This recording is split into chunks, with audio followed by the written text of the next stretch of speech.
Hello friend. तो आज हम बात करने वाले हैं कि ड्यूटी क्या होती है, डेल्टा क्या होता है और उनके बीच का रिलेशन क्या होता है। उससे रिलेटेड आज हम यहाँ पर बात करने वाले हैं। और जैसे कि बेस पीरियड क्या होता है, कौन से क्रॉप के लिए कौन सा बेस पीरियड होता है, उससे जुड़े हुई बहुत सारे इंपॉर्टेंट पॉइंट हम यहाँ पर डिस्कस करने वाले हैं वन बाय वन, कि ताकि आपको अच्छे से समझ में आ जाए। ठीक है, ये लेक्चर नंबर 7 है, इरिगेशन इंजीनियरिंग हम पढ़ रहे हैं। ठीक है, तो चलिए हेडिंग डाल लेते हैं। पहला जो हेडिंग है वो है ड्यूटी। ड्यूटी होता क्या है उसको हम समझ लेते हैं। इसको कैपिटल डी से इंडिकेट करते हैं। चलिए इसके बारे में हम थोड़ा सा लिख लेते हैं कि ड्यूटी है क्या। ठीक है, इरिगेशन इंजीनियरिंग में ड्यूटी है क्या। तो ड्यूटी क्या है? It is the the relationship between volume of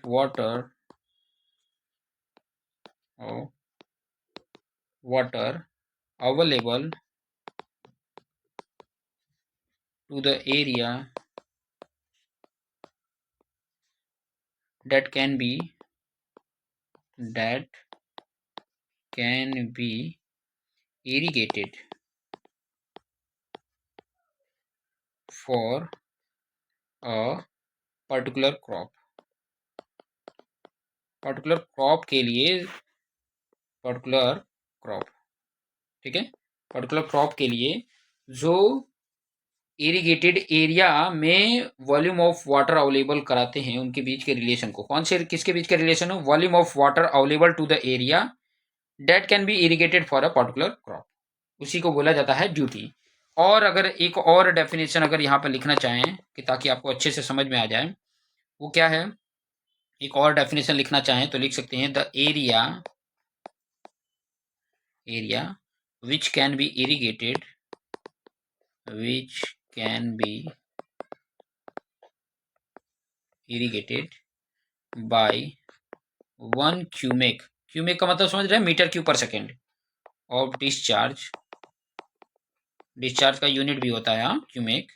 when it is available through out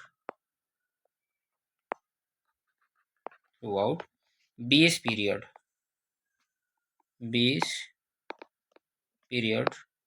is called duty. एक मिनट,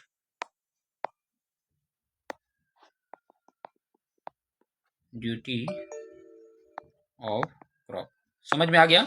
मतलब एरिया जो इरिगेट किया जाता है उसको अगर 1 क्यूमेक डिस्चार्ज से अगर उसको इरिगेट किया जाए, तो जो बेस पीरियड है available through out base period is called duty of crop. ठीक है, उसी को ड्यूटी ऑफ क्रॉप बोला जाता है। ठीक है, आइडिया मिल गया होगा। नहीं आइडिया मिला है ना, तो आगे थोड़ा सा और पढ़ लेंगे तो गारंटेड है ये लेक्चर के एंड तक तो आपको गारंटेड है कि ड्यूटी समझ में आ जाएगी कि ड्यूटी क्या है। ठीक है, और अच्छे से समझा दूंगा। दूसरा टॉपिक भी समझ लीजिए। ठीक है, मैं जो टॉपिक बता रहा हूँ वो टॉपिक के एंड तक तो आपको अच्छे से समझ में आ जाएगा। ये लेक्चर पूरा कंप्लीट करिए, आपको गारंटेड है कि बेस पीरियड क्या है ये भी आपको समझ में आ जाएगा। ठीक है, ए टू जेड सब कुछ समझाने वाला हूँ। ठीक है, वन बाय वन। पहले डेल्टा समझ लीजिए। डेल्टा, डेल्टा को ऐसे डेल्टा से इंडिकेट भी करते हैं। अब इससे जुड़ी हुई पॉइंट भी देख लीजिए। ये क्या होता है? This is the total depth of water needed by crop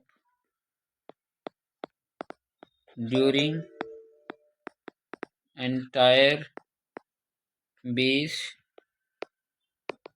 period and is denoted by delta। इसको डेल्टा से डिनोट करते हैं। ठीक है,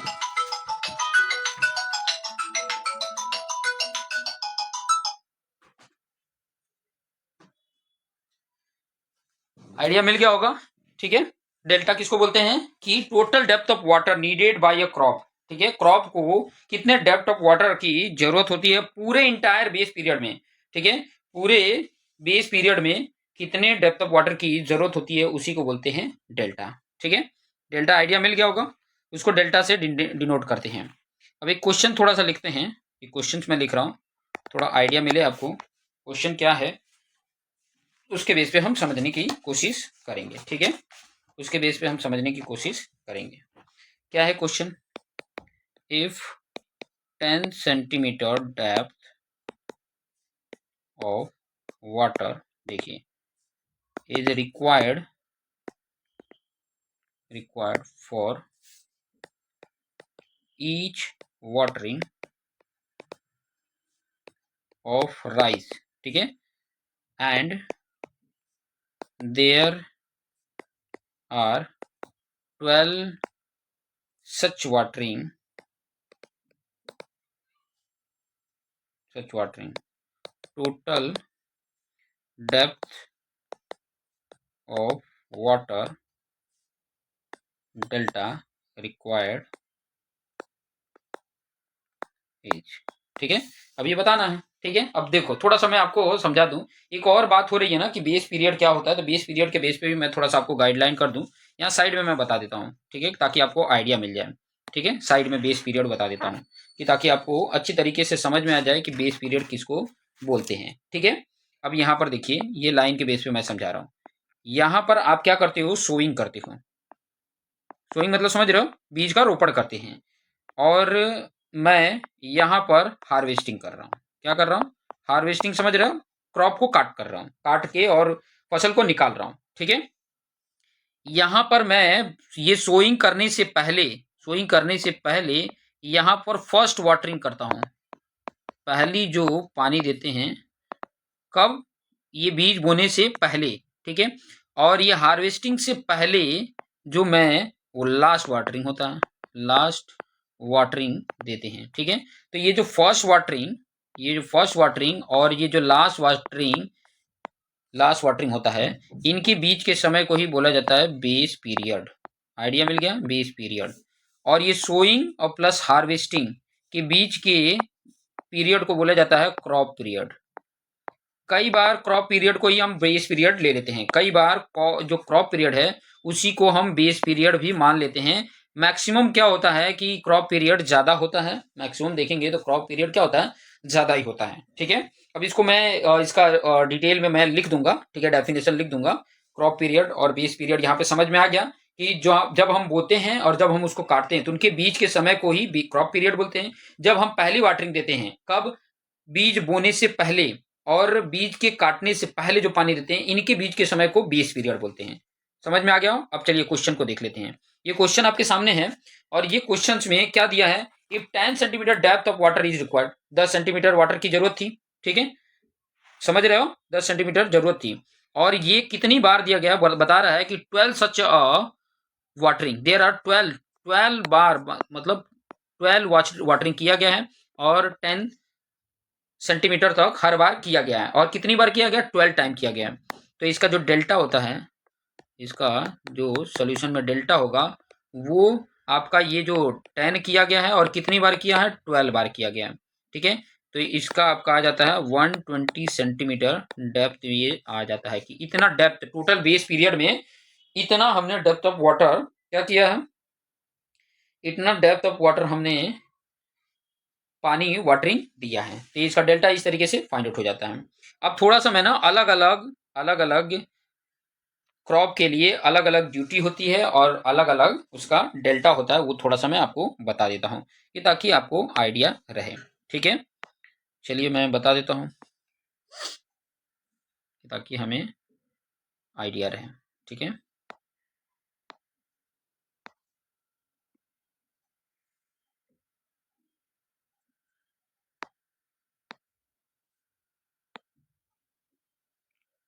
लाइनिंग में बना देता हूँ, कितनी अच्छी सुविधाएं हैं। आने वाले समय में आप लोग को यही सब चीज़ें देखने को मिलेगी। इतने बेहतरीन तरीके से ये सब सॉफ्टवेयर जो है, जिनके बेस पे आप मतलब वर्क कर सकते हैं। पहला मैं यहाँ पर लिख देता हूँ कि ये क्रॉप है, अलग अलग क्रॉप है। इसमें आप लिख सकते हो ड्यूटी। ड्यूटी का यूनिट क्या होता है? हेक्टेयर पर क्यूमेक, हेक्टेयर पर क्यूमेक। और यहाँ पे है डेल्टा। डेल्टा जो होता है वो सेंटीमीटर में होता है। क्लियर? अलग अलग क्रॉप में, जैसे कि फॉडर है। अच्छा, फॉडर पता है आप लोग को? फॉडर जो चारा होता है ना, गाय भैंस के लिए जो चारा लगाते हैं वो फॉडर है, घास है, ये सब फॉडर होता है, ठीक है। उसके बाद वीट ले लिए, वीट मतलब गेहूं, ठीक है। राइस मतलब आपका चावल, धान की खेती। और शुगर केन, आप गन्ने की खेती, शुगर केन गन्ने की खेती, ठीक है।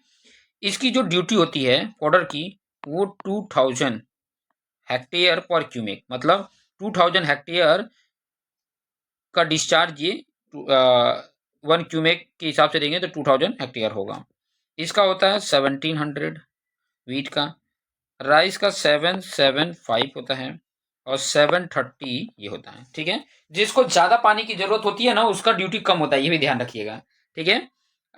और जो डेल्टा होता है, जिसको ज्यादा पानी की जरूरत है, उसका डेल्टा ज्यादा होगा। देखो ये कम है ना, तो इसका इतने ही की जरूरत होती है, टोटल बेस पीरियड में इतने ही सेंटीमीटर। इसको 40 सेंटीमीटर, इसको 120 सेंटीमीटर, इसको भी 120 सेंटीमीटर पूरे बेस पीरियड में जरूरत होता है। तो ये थोड़ा सा आपको याद रखना है, ठीक है। कई बार क्वेश्चन पूछ लेता है, कई बार क्या है, ये क्वेश्चन पूछ लेता है, तो ये थोड़ा आप ध्यान में रखेंगे। क्लियर। चलिए, अब हम जो मैंने आपको बताया बेस पीरियड, उसका डेफिनेशन लिख लेते हैं। बेस पीरियड का डेफिनेशन लिख लेते हैं। बेस पीरियड होता क्या है, ठीक है। बेस पीरियड आपका होता क्या है वो समझ में आ जाए, ठीक है। मैं यहाँ पे लिख देता हूँ।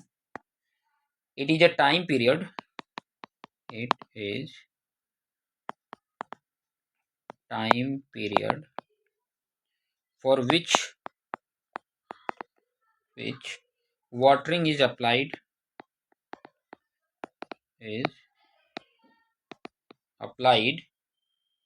to the field, to the field.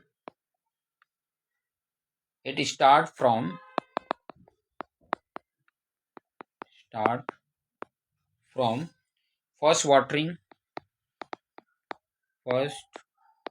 watering just before sowing the crop, just before the sowing the crop, to the last watering just before harvesting the crop, ठीक है। समझ में आ गया होगा कि ये बेस पीरियड क्या होता है, कि जब हम पहली पानी देते हैं, बीज बोने से पहली पानी जो देते हैं वो से लेके जो हम काटाई करते हैं उसके पहले जो पानी दिया है, उसके बीच के पीरियड को ही बोला जाता है बेस पीरियड। और दूसरा आता है आपका क्रॉप पीरियड। क्रॉप पीरियड क्या होता है भाई, वो भी लिख लेते हैं। क्रॉप पीरियड क्या होता है, तो क्रॉप पीरियड जो होता है, it is the time between, it is the time between instant of sowing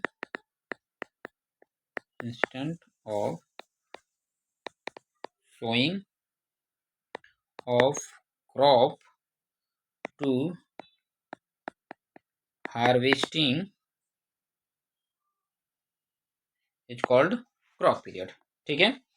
generally क्या होता है, जनरली अगर बात करते हैं ना, एक minute,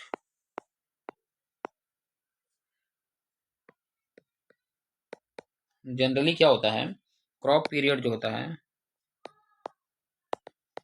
period greater than base period, greater than base period, but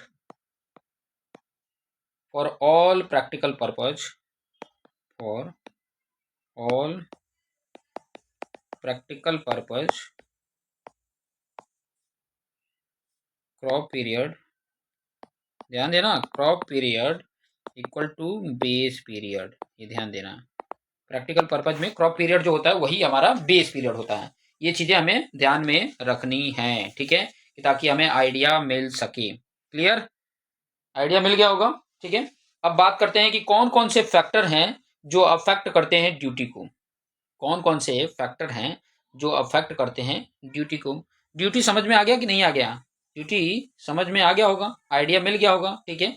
और अच्छे से आइडिया मिलेगा, अभी अभी मैं समझा रहा हूँ और अच्छे से आइडिया मिलेगा, ठीक है।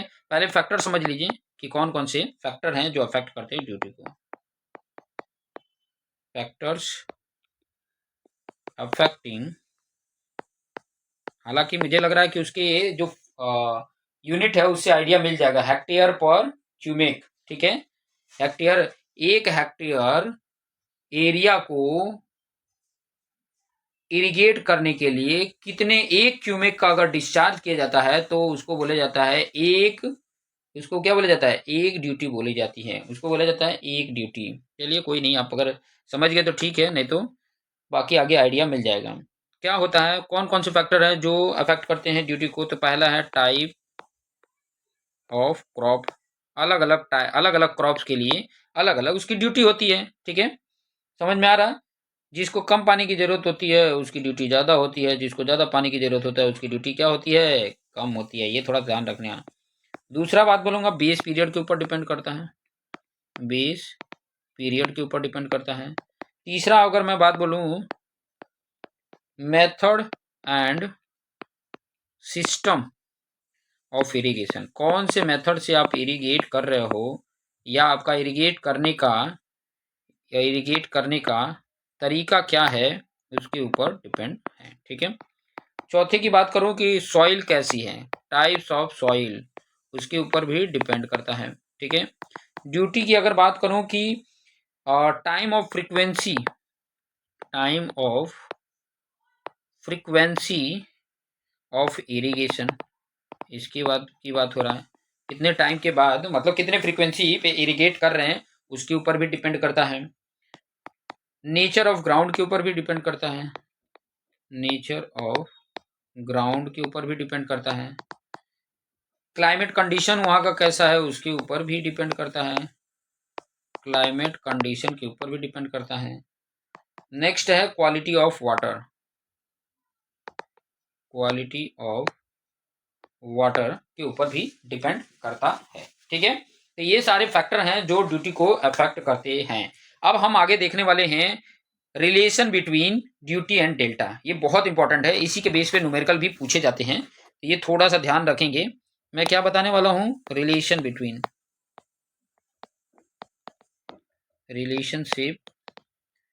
बिटवीन ड्यूटी एंड डेल्टा, ठीक है। ड्यूटी को हम कैपिटल डी से इंडिकेट करते हैं, डेल्टा को डेल्टा से इंडिकेट करते हैं। क्लियर, समझ में आ रहा है। अब इसके बेस पे मैं थोड़ा सा आपको समझाना चाहता हूँ, वो थोड़ा सा आप समझ लीजिएगा, बहुत अच्छे से समझ में आ जाएगा, कुछ ज़्यादा हार्ड नहीं है, ठीक है। क्या बताना चाह रहा हूँ, थोड़ा सा समझिएगा। इफ 1 क्यूमेक ऑफ डिस्चार्ज, इसी से आपको डिस्चार्ज सब कुछ समझ में आ, ड्यूटी डेल्टा भी समझ में आने, discharge is applied for entire base period, जो डेफिनेशन था base period B, then volume of water that will be applied। Clear, समझ में आ रहा है। जैसे कि मैं अगर बात करूं कि अगर 1 सेकंड में, 1 क्यूमेक की बात करें ना, 1 सेकंड में 1 मीटर क्यू जितना वॉल्यूम ऑफ वाटर है, volume of water 1 cumec discharge की बात कर रहा ना, 1 क्यूमेक डिस्चार्ज का मतलब क्या हुआ कि 1 सेकंड में 1 मीटर क्यू जितना वाटर वो दे रहा है, 1 मीटर क्यू जितना दे रहा है। अगर मैंने यही लिख दिया 60 सेकंड में कितना देगा, तो क्या हो जाएगा, 60 मीटर क्यू हो जाएगा, 60, ठीक है। अगर मैं इसी को, अभी 60 सेकंड है ना, अगर मुझे इसको मिनट बनाना तो ये 1 मिनट हो गया कि नहीं, ये 1 मिनट हो गया कि नहीं, ठीक है। अगर मैंने सेकंड को और बढ़ा दिया, 60 × 60 सेकंड कर दिया, तो अब ये कितना हो जाएगा भाई, ये 60 × 60 मीटर क्यू हो गया कि नहीं, इतना हो गया कि नहीं। ये इसलिए बता रहा हूँ ताकि अब ये समझ में आ जाए आपको, ठीक है। अब ये देखोगे कि 60 × 60 सेकंड जो हो रहा है, पहले देखो 60 सेकंड में 1 मिनट हुआ, और 60 मिनट में 1 आवर हो गया, ये 1 आवर के बराबर है कि नहीं, थोड़ा देखो तो, 1 आवर के बराबर है कि नहीं, है ना, ठीक है। अब एक दिन की अगर मैं बात करूं, एक दिन का, तो इसमें 24 का मल्टीपल कर दे तो ये एक दिन का हो जा रहा है कि नहीं, एक दिन मतलब 24 × 60 × 60 सेकेंड, तो ये आपका हो गया 24 × 60 × 60, इतना मीटर क्यूब हो गया कि नहीं, एक दिन का, ये एक दिन का हो गया, समझ में आ रहा है। ये एक दिन का समझ में आ गया, क्लियर, समझ में आ गया। और मान लो कि बेस पीरियड होगा, मान लो कोई किसी का राइस का है तो 120 दिन है, ठीक है। बेस पीरियड अलग अलग, मैंने बताया था कि अलग अलग बेस पीरियड होता है सभी का, क्लियर, अलग अलग बेस पीरियड होता है, ठीक है। तो अलग अलग बेस पीरियड मैंने यहाँ पर बताया था आपको, मैं दिखा भी देता हूँ ताकि आपको आइडिया मिल जाए। देखिए बेस पीरियड नहीं बताया था, अलग अलग होता है, चलिए मैं बाद में उसको बता दूंगा। अलग अलग 20 पीरियड होता है, तो बेस पीरियड को मैं बी ही ले लेता हूँ। एक दिन का इतना है तो बी दिन का कितना होगा भाई, बी डे का कितना होगा, बी का इसमें मल्टीपल हो जाएगा, बी इंटू 24 इंटू 60 सेकेंड हो जाएगा, तो इतना मीटर क्यूब भी हो जाएगा। B into 24 into 60 metre cube होगा कि नहीं होगा बी डेज में, ठीक है। अब बी डेज में इतना हो रहा है, अगर आप थोड़ा ध्यान दो कि ये बी डेज में, बी डेज की जो बात कर रहे हैं ये क्या ही बता रहा है, ये जो बता रहा है, ये बता रहा है, ये वॉल्यूम ही बता रहा है ना, कितने वॉल्यूम है। और वॉल्यूम ही क्या बताता है, ये जो वॉल्यूम है ये क्या बताता है, आपका ड्यूटी इंटू डेल्टा, यही तो बताता है कि बी इंटू 24 इंटू 60 यही तो बताता है इतना मीटर क्यूब। अब देखो ये क्या होता है, क्यूमेक पर हेक्टेयर पर क्यूमेक, और ये बताता है सेंटीमीटर, उसके बेस पे हमारा ये मीटर क्यूब आ जाता है। समझ में आ गया। अब अगर मैं इसको देखो, इस वाले को अगर आपको थोड़ा सा ध्यान हो तो इसकी वैल्यू कितनी हो जाती है, 86,400। आपने पहले भी पढ़ा होगा कि एक दिन में कितने सेकंड होते हैं, तो 86,400, ठीक है। तो ये d इंटू डेल्टा कितना हो गया, 86,400 इंटू बी हमें पता नहीं है इसलिए बी लिखा है, ठीक है। बेस पीरियड उस क्रॉप का कितना है, कितने दिन है नहीं पता, इसलिए बी ही लिखा है। अब अगर मुझे ये डी का फॉर्मूला लिखना हो तो क्या हो जाएगा, 86400 into B divided by delta, एक तो ये फॉर्मूला हो गया। या अगर डेल्टा के फॉर्म में लिखना है तो कितना हो जाएगा, 8640 इंटू बी अपॉन डी हो जाएगा, ठीक है। जो फाइंड आउट करना हो, डेल्टा फाइंड आउट करना तो डेल्टा, ठीक है। समझ में आ रहा है। अब मैं यहाँ पर यूनिट भी लिख दूं तो थोड़ा आपको आइडिया मिल जाए। डी जो होता है वो क्या होता है, हेक्टेयर पर क्यूमेक होता है। डेल्टा जो होता है यहाँ पर वो मीटर में होता है, ठीक है। बी जो होगा वो क्या होगा, डेज होगा, क्योंकि यहाँ में मीटर क्यों लिए है ना, मीटर क्यों, तो यह मीटर में आएगा, ठीक है। ये बी जो होता है डेज में होता है, क्लियर, समझ में आ रहा हो। अगर मीटर को मुझे सेंटीमीटर में कन्वर्ट करना है, थोड़ा सा ध्यान दीजिए, यहीं पर मैं इसी को बताना चाहता हूँ कि अगर मैंने क्या कर दिया, ये तो आएगा मीटर में, अगर मुझे सेंटीमीटर में करना है तो 10⁻² से मल्टीपल होगा, क्या होगा, ये जो आएगा, ये जो वैल्यू की बात कर रहे हैं, ठीक है। अच्छा ये जो है ये हेक्टेयर में है, आएगा ये जो है वो हेक्टेयर में है, तो हेक्टेयर को मुझे किस में कन्वर्ट करना पड़ेगा, हेक्टेयर को अगर मुझे कन्वर्ट करना पड़ेगा तो मीटर में कन्वर्ट करना पड़ेगा। तो ये क्या करूंगा मैं, 86400 पॉइंट बी, ये जो डी है उसको मीटर में अगर कन्वर्ट करना पड़ेगा तो मुझे यहाँ पर 10⁻4 डी करना पड़ेगा, ठीक है। पर क्यूमेक मीटर, वो तो मीटर क्यू पर सेकंड ही होता है।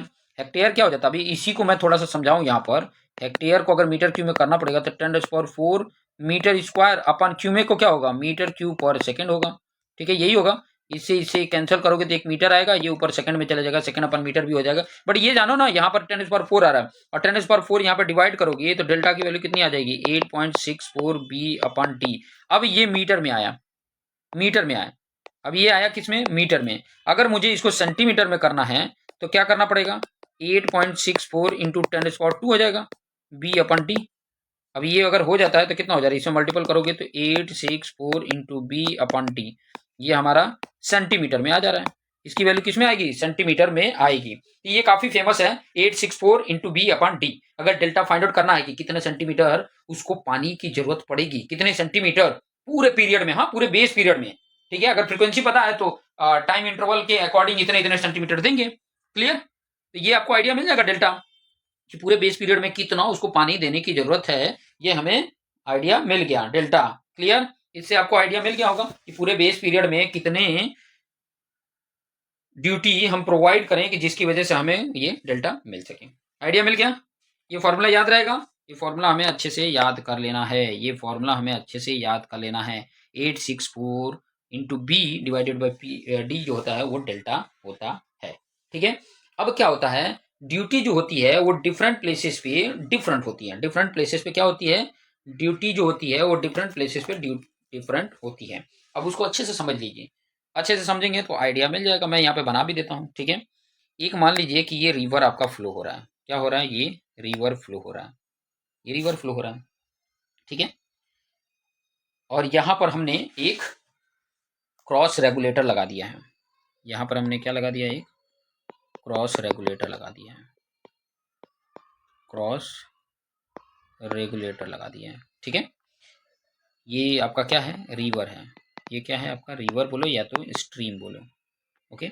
और थोड़ा सा यहाँ पर 1 मिनट गैपिंग छोड़ देते हैं। यहाँ से एक और एक कैनल निकला है, क्या है, एक कैनल निकला हुआ, ठीक है। अब यहाँ पर एक रेगुलेटर लगा दिए हैं, रेगुलेटर लगाने से बेनिफिट है कि यहाँ से इसको हेड रेगुलेटर बोलेंगे, इसको मैंने यहाँ पर लिख दिया हेड रेगुलेटर, ठीक है।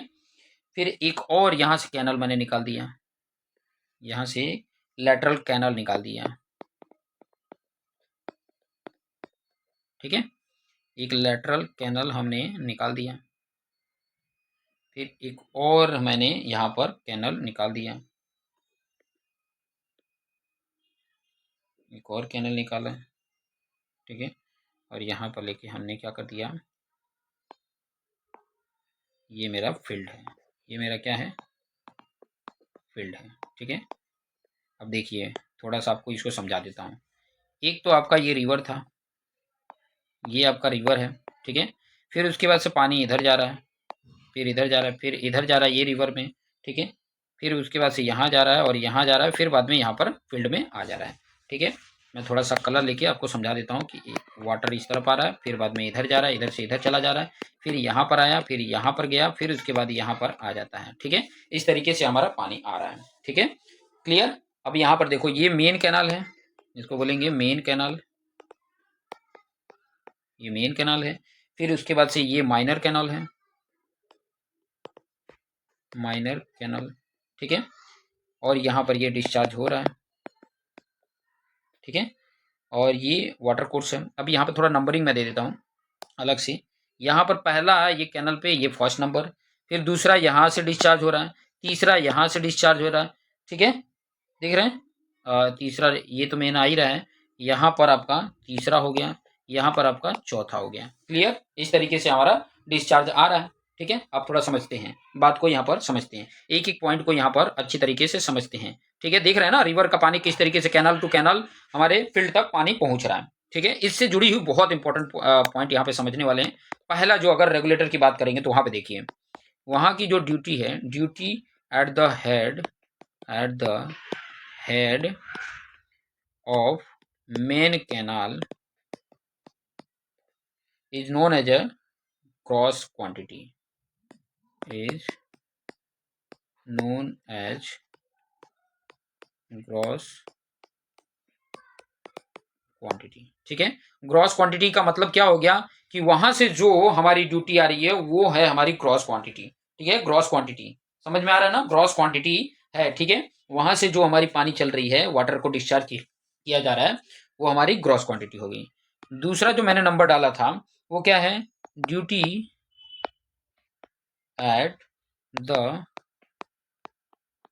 Head of branch canal is known as lateral quantity, lateral quantity, उसको लेटरल क्वांटिटी बोलते हैं, ठीक है। नेक्स्ट थर्ड नंबर का सभी पॉइंट लिख लेता हूं, फिर मैं एक एक करके आपको समझा भी देता हूं। नेक्स्ट क्या है, duty at head, duty at head of water course is known as outlet factor, outlet factor, ठीक है। और फोर्थ की अगर मैं बात करूं, duty at head of, duty at head of field, field पे है, is known as net quantity, ये कहाँ से आ गया भाई, नोन एज नेट क्वांटिटी, क्या बोलेंगे, नेट क्वांटिटी बोलेंगे, क्लियर। अभी इनमें थोड़ा सा देखिए, अब आप थोड़ा देखिए, ये चारों पॉइंट मैंने लिखा, ग्रॉस क्वांटिटी, लेटरल क्वांटिटी, फिर बाद में आउटलेट फैक्टर, ठीक है, आउटलेट फैक्टर, फिर उसके बाद से नेट क्वांटिटी। कहने का मतलब है यहाँ पर अगर आप समझेंगे इस फिगर में कि पहला जो है यहाँ पे ग्रॉस अमाउंट है, यहाँ पर जो है पहला वाला ग्रॉस अमाउंट है, दूसरा वाला जो है वो क्या है, लेटरल क्वांटिटी है, तीसरा वाला यहाँ पर अगर आप देखेंगे तीसरा वाला तो ये कौन सा है, आउटलेट फैक्टर है, ठीक है। और जब यहाँ पर आ जाता है तो ये इसको फील्ड को मिलने वाला है तो ये नेट क्वांटिटी होती है। और इसको देख के आपको आइडिया मिल गया होगा कि फर्स्ट नंबर ज्यादा होगा सेकंड नंबर से, सेकंड नंबर ज्यादा होगा थर्ड नंबर से, थर्ड नंबर ज्यादा होगा फोर्थ नंबर से। तो आइडिया मिल गया होगा, ठीक है, क्वांटिटी का आइडिया आपको मिल गया होगा, क्वांटिटी का आइडिया आपको मिल गया होगा कि इतना डिस्चार्ज होता है। बट ड्यूटी की बात करेंगे तो ड्यूटी जो होती है वो नेट क्वांटिटी की ज्यादा होती है। देखो मैं यहाँ पे बता रहा हूँ, जो आपका ग्रॉस जो है, ग्रॉस क्वांटिटी है, उससे ज्यादा जो होगा वो लेटरल का होगा, लेटरल क्वांटिटी होगी, ये ड्यूटी बता रहा हूं। और उससे ज्यादा होगा आपका आउटलेट फैक्टर का, और उससे ज्यादा होगा आपका नेट क्वांटिटी का। सिंपल सा मैंने आपको पहले ही बताया था, याद रखने का सिंपल सा तरीका, जहां पर डिस्चार्ज ज्यादा हो रहा है वहां पर ड्यूटी कम होगी, जहां पर डिस्चार्ज कम की जरूरत हो रही है, कम डिस्चार्ज की जरूरत हो रही है, कम पानी की जरूरत हो रही है, वहां पर उसकी ड्यूटी ज्यादा होगी। ये हमें आइडिया रखना है, ठीक है, ये हमें आइडिया रखना है। मैं यहाँ पर एक बढ़िया सा टेबल बना के इसे लिख देता हूँ, ये ताकि आपको ध्यान में रहे, ठीक है। अब एक और सिस्टम था, वाराबंदी सिस्टम, इसके बारे में भी थोड़ा सा जान लीजिए। वाराबंदी सिस्टम क्या है भाई, वाराबंदी सिस्टम मैं लिख लेता हूं पहले तो, वाराबंदी सिस्टम। इस सिस्टम में क्या होता था भाई, वाराबंदी सिस्टम कैसा सिस्टम था, वाराबंदी सिस्टम ये ऐसा सिस्टम था, ऐसा मैनेजमेंट था जहां पे सोर्स जो होता था, सोर्स मतलब वारा मतलब होता टर्न, और बंदी मतलब फिक्सेशन, मतलब जो टर्न था वो फिक्स हो उसी को बोला जाता था वाराबंदी। वाराबंदी क्या था भाई, वाराबंदी जो था, it is an integrated integrated management system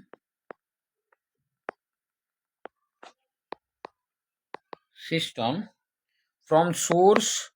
source क्या क्या हो सकते हैं, रिजर्वियर होते हैं जहां से आता है, रिजर्वियर या रिवर हो सकता है, source, from source down to farm, ठीक है, सोर्स डाउन टू फॉर्म। कहने का मतलब वारा जो होता है, वारा मतलब होता है टर्न, क्या होता है टर्न, और जो बंधी होता है, बंधी होता है फिक्सेशन, फिक्सेशन होता है, फिक्सेशन, ठीक है। ये जो होता है, इसकी अगर मैं बात करूं कि इस मेथड में, in this method water is allocated to cultivation in proportion to their land holding। The main objective इसकी होती है, the main objective is to attain high efficiency of water। इसका मेन एम यही होता है कि हाई एफिशिएंसी प्राप्त किया जा सके, मेन ऑब्जेक्टिव यही होता है कि हाई एफिशिएंसी ऑफ वाटर इसको अटेंड कर सके, ठीक है। तो ये चीज़ें हमारे जो पॉइंट मैंने आपको बताया है, ये चीज़ें इंपॉर्टेंट है, ये चीज़ें आपने ध्यान में रखना है, जितनी पॉइंट है बताया है। उसके बाद मैं क्रॉप और क्रॉपिंग पैटर्न के बारे में बताऊंगा, ठीक है, क्रॉप कौन कौन से हैं, उसके पैटर्न क्या क्या हैं, ठीक है। फिर और भी कुछ उससे जुड़ी हुई इंपॉर्टेंट पॉइंट के बारे में हम डिस्कस करेंगे, ठीक है। वन बाय वन सभी जितने भी पॉइंट है उसके बारे में धीरे धीरे हम उससे रिलेटेड डिस्कस करेंगे। अभी देखते रहिए और अपने आप को बेस्ट बनाते रहिए। सो धन्यवाद।